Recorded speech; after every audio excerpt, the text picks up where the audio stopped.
Good morning, everyone.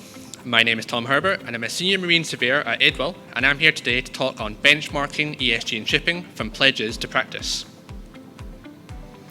As a brief introduction to Idwal, we are the largest independent inspection maritime company in the world, and on average inspect 10 plus vessels every day using an objective and data-driven approach. As part of our inspection scope, we also gather ESG-related data with the aim of being able to generate a tangible evaluation of ESG at a vessel level. This is done by using dedicated questions to assess the overall ESG performance, as well as individual components related to environment, social, and governance. Through this, we are able to generate an assessment of ESG at a vessel level, allowing an insight into how ESG-related policies are filtering down to the vessel and if they are understood and effectively implemented on board. So, what is ESG? I'm sure many of you will be aware, but as a brief overview, E stands for environment. This is very well known throughout the industry, with preparation for policies such as CII and EEXI compliance currently being implemented throughout the world fleet. This is a very difficult challenge for the maritime industry to approach, as even when the industry makes a positive step, there are potentially unforeseen side effects. I read a BBC News article around rising global sea temperatures earlier this year, and it made reference to the IMO 2020 sulfur cut regulations, stating that while these reduced aerosol particles released into the atmosphere, it is now believed that these very particles helped to reflect heat back into space. As such, their removal may have caused more heat to enter the waters. This is a good example that highlights the need for clear and objective data on issues such as this to allow us as an industry to make the most effective decisions. S is for social. As an overview, this covers the welfare of seafarers, but as we will see, this is so much more. And G is for governance, covering both regulatory and company policies. As mentioned, we have implemented dedicated questions for E, S, and G into our inspection scope to allow a summary overview and assessment of each to be generated. Each question has been designed to be as objective as possible to maximise the ability to collate and analyse data. Let's now look at a question that comes under environment, with the question being, does the vessel have any policies in place to reduce the general environmental impact of the vessel, including carbon emissions?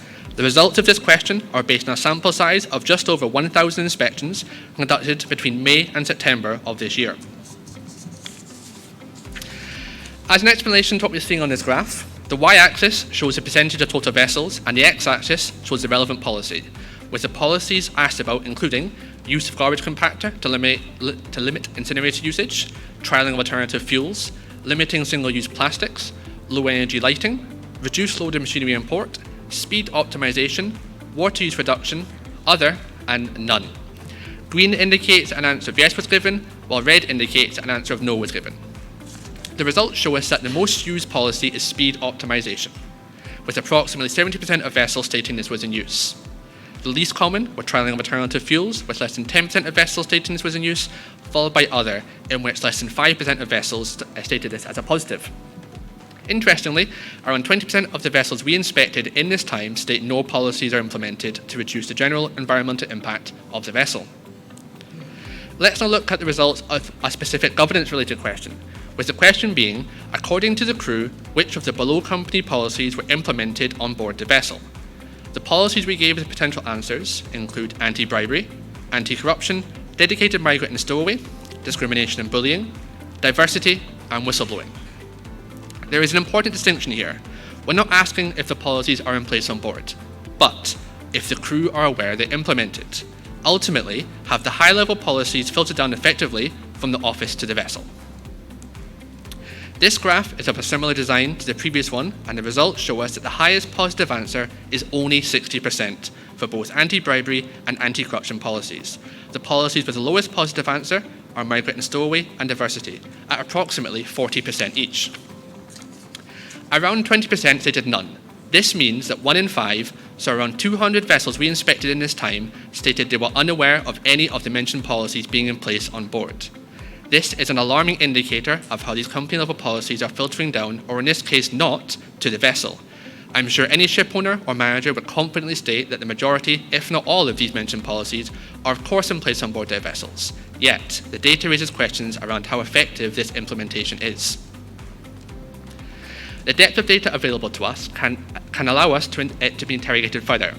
So let's see the impact that vessel type has on the results. This graph shows the positive implementation of the mentioned policies for a number of different vessel types as shown on the y-axis, including tankers, offshore, general cargo, container and bulk. The x-axis shows the relevant policy, and the numbers indicate the percentage of positive answers. Basically, the darker the blue, the higher the percentage of the policy being positively implemented on board.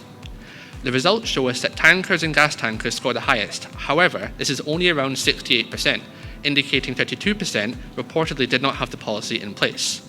A point that jumps out is that approximately 30% of general cargo vessels we inspected stated no policies were in place. This further interrogation gives more insight into the gaps that may need to be addressed to ensure policies such as the ones mentioned can be effectively implemented and understood on all vessels. Moving on to the S in ESG. As mentioned, social generally covers the welfare of seafarers. However, the depth of data we have has allowed us to look much deeper into this topic. This depth has allowed us to translate crew welfare directly into social elements of ESG.